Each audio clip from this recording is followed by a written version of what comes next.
Morning children, class 9 subject maths, chapter 5th, introduction to Euclid geometry.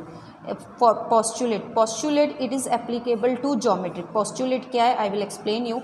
Postulate हमेशा कहाँ किसको applicable, it only for geometry. And axiom it is applicable to mathematics. Mathematics में algebra के लिए, geometry के लिए, statistic के लिए, trigonometry के लिए axiom सभी के लिए applicable है और postulate only applicable to geometry. The first Euclid axiom. Euclid axiom कितने पॉइंट्स है 1 2 3 4 5 6 7 पॉइंट्स है. I will explain you each and every axiom. The first is things which are equal to the same things are equal to another to one another. If I taking the example, these all are examples. Now अगर A equal है B से और A equal है C से, तो you can say indirectly कि B is also equal to C. Clear? तो things which are equal to the same thing are equal to one another. A B से equal है, A C से equal है, तो I can say B is also equal to C के equal to one another. Now the second is if equals are added, equals are added to equals, then मतलब A is equal to B. Okay, if equals are added to equals, यहाँ पे भी मैंने +1 किया, यहाँ पे भी मैंने +1 किया, द होल्स आर इक्वल, तो ये पूरा 1 + A एंड B + 1 दोनों एक दूसरे में इक्वल है. ओके ना, इफ इक्वल्स आर, यहाँ हमने ऐड किया था, here we can do subtract. If equals are subtracted from equals, the remainders are equal. If I take 2, okay, 3 is equal to 3. If I subtract -1 from this and -1 from here, तो remainder क्या है? 3 - 1 2 and 3 - 1 2. Remainder is same. Now fourth is things which coincide with one another are equal to one another. अगर कोई, now children see, ये scale भी 15 centimetre है and this scale is also 15 centimetre. अगर ये स्केल को मैं इस स्केल के ऊपर रखूँगी, कौन सी साइड्स मीन्स एग्जैक्टली है, जो लेंथ नीचे वाली स्केल की है वही लेंथ ये वाली स्केल की है, जो ब्रेथ इसका है वही ब्रेथ इसका है, एग्जैक्टली सेम है. The things which coincides with one another are equal to one another. एक के ऊपर एक बराबर एग्जैक्टली आ रही है, तो ये क्या है? द एकदम लेंथ वाइज, लेंथ में भी और ब्रेथ में भी. The whole is greater than the part. Now whole, ये फुल कंप्लीट सर्कल है. If I divide this whole circle into 4 part, तो ये 1/4 है, 1/4 part of the whole circle. अभी पूरे सर्कल से हमारा क्वाड्रेंट हमेशा छोटा है, ये हमेशा बड़ा है. The circle is always greater than the part. इस पार्ट से भी बड़ा है, इस पार्ट से भी बड़ा है, हर एक ईच पार्ट से हमारा सर्कल क्या है? बड़ा है. The whole is greater than the part. अगर हम एक, दिस इज अवर क्वाड्रेंट है और ये सर्कल है. क्वाड्रेंट हमेशा, हर एक क्वाड्रेंट पूरे सर्कल से क्या है? स्मॉलर है. Okay, and things which are double of the same things are equal to one another. If I say कि 2x है is equal to y and 2x is also equal to z. Double of x equal किससे? y से. Double of x is also equal to z.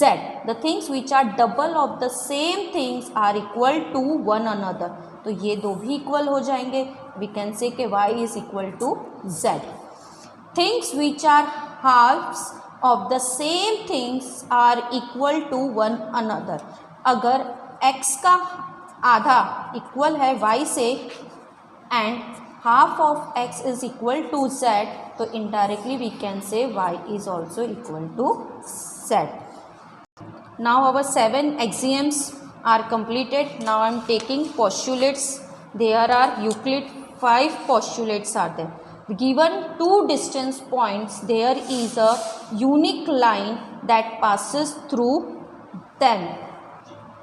अगर given to distance point, अगर एक point यहाँ ए है और यहाँ बी है, तो दोनों पॉइंट में से कितनी लाइन पास होएगी? There is unique line. Unique means only one line can pass, only one that passes through them. दो distance point, two distance point means दो अलग अलग पॉइंट है, तो there is unique line. Unique means एक ही लाइन पास होगी that passes through them.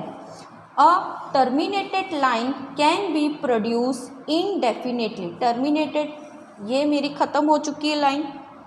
Yes, now a terminated line can be produced in, अब मैं इसे कितनी भी एक्सटेंड कर सकती हूँ, इस तरफ से भी और इस तरफ से भी, indefinitely. Yes.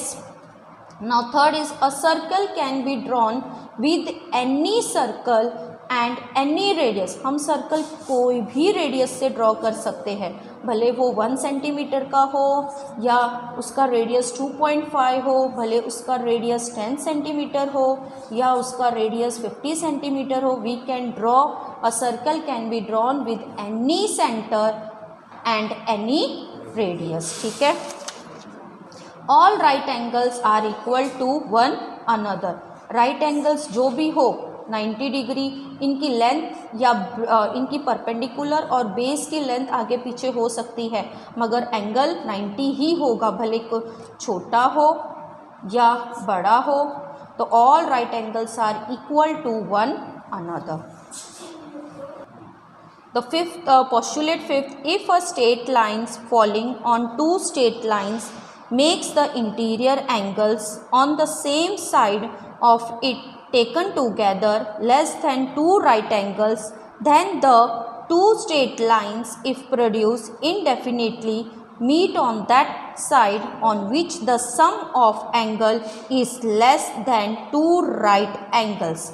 Now see, if a straight line falling on two straight lines makes the interior angle, अगर दो लाइन्स है, हमने दो लाइन्स ली है हमने और एक लाइन्स इंटरसेक्ट कर रही है, ये इंटीरियर एंगल्स हैं हमारे और ये इधर भी इंटीरियर एंगल्स है.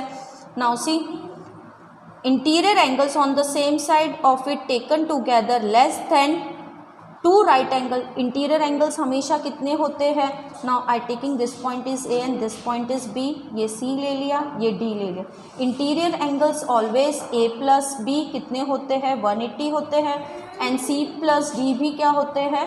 180 डिग्री होते. बट यू कैन सी यहाँ पे कहा है it taken together less than two right angle. अगर यहाँ पे यू कैन सी यहाँ पे कम है, A plus B less than, A plus B less than 180 degree है और C plus D more than 180 degree है. Okay, C less than two right angle. Right angles कितने के होते हैं? 90 डिग्री. तो 90 90 180. तो less than two right angles, then the two straight lines if produced indefinitely meet on that side on which the sum of angle is less than two right angles. ये कह रहा है कि जिस साइड में 180 degree से less total हो रहा है, उस साइड की लाइंस को अगर हम एक्सटेंड करेंगे तो वो कहीं एक जगह पे आके मिल जाएंगी. They going to intersect at a particular point. This postulate says that. Thank you children. Introduction is over and we'll start with exercise 5.1.